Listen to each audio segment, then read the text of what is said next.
Hi friends, ఎలా ఉన్నారు? Young directors sorry young directors కాదు, new directors, new talent. So ఎందుకు మార్చారంటే, యంగ్ అంటే మళ్ళీ కొత్త ఏజ్ బట్టి రెఫరెన్స్ వస్తుంది. సో టాలెంట్కి ఏజ్కి సంబంధం లేదు కదా. సో అందువల్ల అది మార్చి న్యూ టాలెంట్, న్యూ డైరెక్టర్స్ అని చెప్పాను. ఎందుకంటే మీరు చూడండి, అబ్జర్వ్ చేయండి, చాలా సంవత్సరాలుగా కొంతమంది డైరెక్టర్స్ తెలుగు ఫిల్మ్ ఇండస్ట్రీని రూల్ చేస్తున్నారు. రీసెంట్గా ఒక లైన్ అయితే ఇండియన్ ఫిల్మ్ ఇండస్ట్రీనే రూల్ చేసింది, మన ఎస్ఎస్ఆర్. అయితే రీసెంట్గా ఒకటి అనిపించింది, ఇప్పుడు వీళ్ళ తర్వాత లేట్ వచ్చే డైరెక్టర్స్ దీన్ని పికప్ చేసి దీన్ని కంటిన్యూ చేసే అంత స్టామినా ఉన్న డైరెక్టర్స్ ఎవరున్నారు? సో ఒక్కొక్కరు ఒక్కొక్క కేటగిరీకి సంబంధించిన వాళ్ళు. సో వీళ్ళు పుల్ ఆఫ్ చేయగలరా? దట్ కైండ్ ఆఫ్ మూవీస్ వీళ్ళు తీయగలరా? దీన్ని క్యారీ చేయగలరా మనకున్న ఇప్పుడున్న ఈ రాయల్ స్టేజ్ని అని డౌట్ వచ్చింది. సో అలాంటి కొంతమంది డైరెక్టర్స్ కనిపించారు. ప్రజెంట్ ఇప్పుడున్న మన తెలుగు ఫిల్మ్ ఇండస్ట్రీలో దాన్ని క్యారీ చేయగలే కొంతమంది డైరెక్టర్స్ ఉన్నారు, కొత్త డైరెక్టర్స్. కొంతమంది ఎస్టాబ్లిష్ అయ్యారు, కొంతమంది ఎస్టాబ్లిష్ అవ్వలేదు, అవుతూ ఉన్నారు. బట్ వాళ్ళ వర్క్ అయితే చాలా క్లియర్గా మాట్లాడుతుంది, అందులో ఎటువంటి డౌట్ లేదు. మీరు చెప్తే వీళ్ళు ఈజీగా పుల్ ఆఫ్ చేయగలరు అనిపిస్తుంది మీకు. అలాంటి కైండ్ ఆఫ్ డైరెక్టర్స్ ఉన్నారు. నెక్స్ట్ తెలుగు ఫిల్మ్ ఇండస్ట్రీనే కాదు, ఇండియన్ ఫిల్మ్ ఇండస్ట్రీని కూడా రూల్ చేయగల కెపాసిటీ ఉన్న డైరెక్టర్స్ మన తెలుగులో ఉన్నారు. వాళ్ళ గురించి ఒకసారి డిస్కస్ చేద్దాం, ఓకేనా? ఇంకా వీడియో స్టార్ట్ చేద్దాం. నెంబర్ 7, శశికిరణ్ టిక్కా. సో ఈ నేమ్ తెలియకపోవచ్చు, కానీ మనోడు తీసిన సినిమాలు మాత్రం మంచి బాగుంటాయి. ఎలా అంటే గూఢచారి, మేజర్. సో ఈ రెండు కైండ్ ఆఫ్ మూవీస్ ఏవైతే ఉన్నాయో హ్యూజ్ బ్లాక్ బస్టర్స్ అయ్యి అండ్ మంచి హిట్ అందించుకున్నాయి. మేజర్ అయితే ఇండియా వైజ్గా మంచి సక్సెస్ తెచ్చుకుంది. తెలుగు అనేది అదే గూఢచారి మన తెలుగులో అయితే పర్ఫెక్ట్గా హిట్ అయింది. సో అది అందరూ తెలుసు, ఒక థ్రిల్లర్.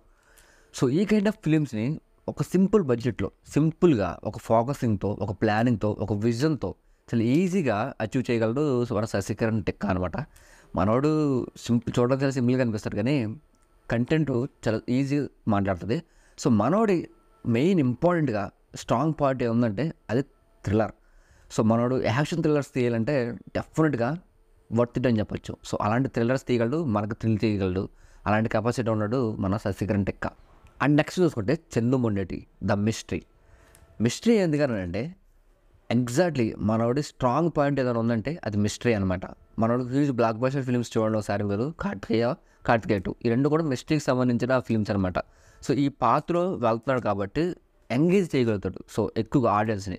దట్స్ వై ఈజీగా హిట్స్లో అవుతున్నాయి. సో అందుకే చెప్తున్నా. అండ్ నెక్స్ట్ వచ్చి తండేలు మూవీ కూడా ఇది ఒక వేరే జానర్ అయినప్పటికీ ఈజీగా ఎంగేజ్ చేయగలడు అనే ఒక పాజిటివ్ వైబ్ అయితే ఉంది అందరికీ. సో అందువల్ల ఎందుకంటే ప్రీ ప్రొడక్షన్ కూడా చాలా ఈజీగా ఎక్కువ టైం తీసుకుని చేశారు. సో దానివల్ల మూవీ కూడా చాలా ఈజీగా కంప్లీట్ అయిపోతాయి. సో అందులో ఎటువంటి డౌట్ లేదు. సో డెఫినెట్గా వర్తి డైరెక్టర్ అని చెప్పొచ్చు. అండ్ నెక్స్ట్ చూసుకుంటే బుచ్చిబాబు తీసింది ఒక సినిమానే, అది కూడా సుకుమార్ గారి అసిస్టెంట్ అనే ఒక ట్యాగ్తో వచ్చాడు. టాలెంట్ ఉందన్నాడు, నిరూపించుకున్నాడు ఉప్పర మూవీతో. ఎంత పెద్ద బ్లాక్ బస్టర్ ఏందో లిటరల్లీ నేను ప్రత్యేకంగా చెప్పాల్సిన అవసరం లేదు.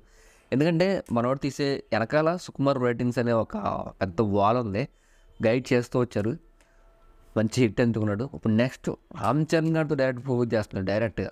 అంత హై బడ్జెట్లో A R Rahman music director, Janhvi Kapoor as a heroine, మామూలు కాస్ట్ లేదు నాయన, విపరీతమైన భారీ బడ్జెట్లో ఉన్నాయి. బట్ ఎలా హ్యాండిల్ చేయగలుగుతాడు అనే దాన్ని పక్కన పెడితే మనోడికి విజన్ ఉంది, అందరు నమ్మారు. డెఫినెట్గా దాన్ని ప్రూవ్ చేసుకుంటాడు, ఎటువంటి డౌట్ లేదు. ఫ్యూచర్లో డెఫినెట్గా ఒక మంచి డైరెక్టర్ అవుతాడు. అలాగే మనోడి ప్లస్ చూసుకుంటే ఒక్క సినిమా తీసినా కానీ ఆ సినిమా చూస్తే ఒకటి అనిపించింది, కమర్షియల్ ఫార్మాట్లో ఎమోషన్స్తో ద బెస్ట్ మూవీ గ్రాండర్గా తీయగలడు అని అయితే అర్థమైంది. సో డెఫినెట్గా ఆడియన్స్ని ఎంగేజ్ చేయగలడు, డెఫినెట్గా సక్సెస్ అవుతాడు. అండ్ నెక్స్ట్ చూసుకుంటే Gautam Tinnanuri, one of my favourite అంటే ఫేవరెట్. అంత మంచి డైరెక్టర్ అనమాట.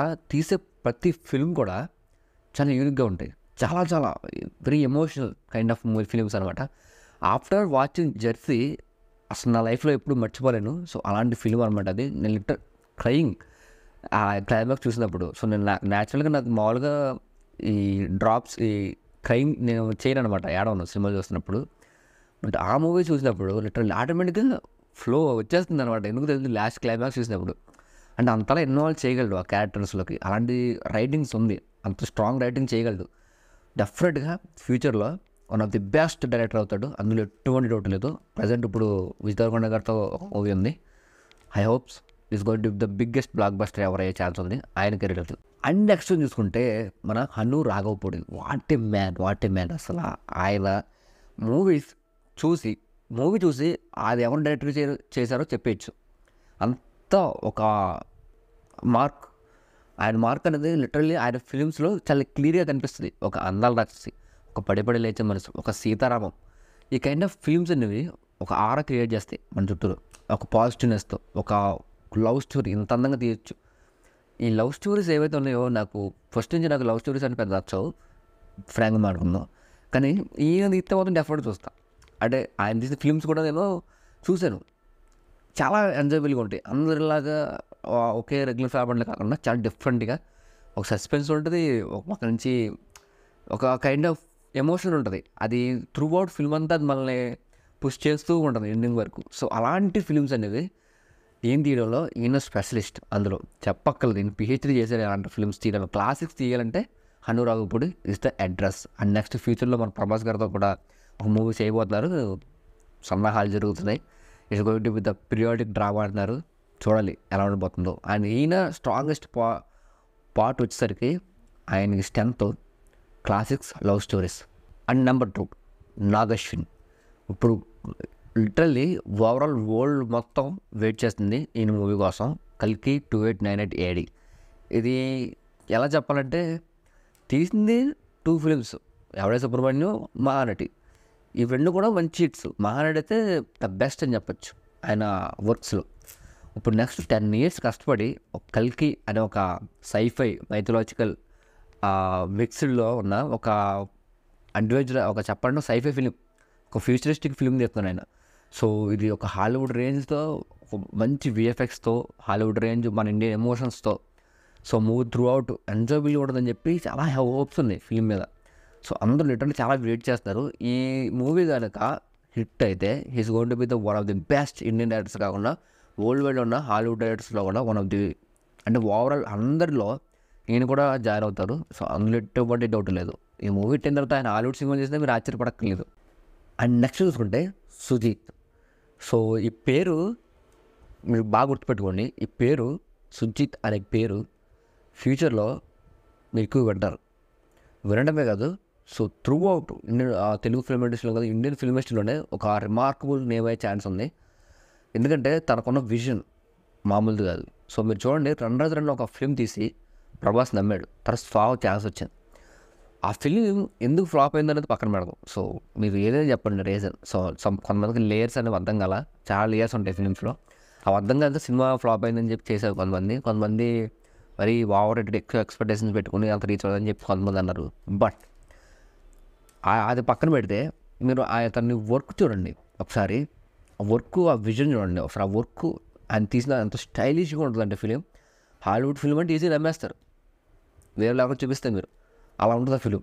ఆ బడ్జెట్లో అసలు వేరే హాలీవుడ్ ఫిల్మ్ అయితే మీరు నమ్మరు, ఒక 2.5 ఫిలిం ఎలా తీయాలంటే హాలీవుడ్లో చాలా ఖర్చు అవుద్ది. ఈ సాహో బడ్జెట్తో హాలీవుడ్లో ఫిలిం తీయాలంటే మీరు ఒక హాఫ్ అన్ అవర్ చేస్తారు, ఒక హాఫ్ అన్ అవర్ చేస్తారు ఆ బడ్జెట్తో, అంతే. హాఫ్ అన్ అవర్ వస్తుందేమో అంతే ఫిలిం, మిగతా ఫిలిం ఉండదు ఆ బడ్జెట్కి. కానీ సుజీత్ ఆ బడ్జెట్తో ఒక ఫుల్ మూవీ తీశాడు, 2.5 minutes ఒక ఫుల్ మూవీ, అది కూడా యాక్షన్తో. హాలీవుడ్ రేంజ్ ఫిల్మ్ అని చెప్పచ్చు, అంత స్టైలిష్గా ఉంటుంది. మళ్ళీ అక్కడ తగ్గులు ఎక్కువలు ఏమి ఉండవు, పర్ఫెక్ట్గా ఉంటుంది. అర్థం కావాలంటే అర్థం కానట్టు ఉంటుంది, పక్కన పెడదాం. ఇప్పుడు నెక్స్ట్ దాని రేంజ్ పక్కన పెడితే ఇప్పుడు ఓచి, నువ్వు ఫిలిమ్స్ చూసే ఉంటారు, one of the best teasers అయ్యే ఛాన్స్ ఉంది. ఎందుకంటే మూవీ కూడా ప్రతి ఒక్క క్యారెక్టర్కి ఒక రిమార్కబుల్ థింగ్స్ ఉంటాయి.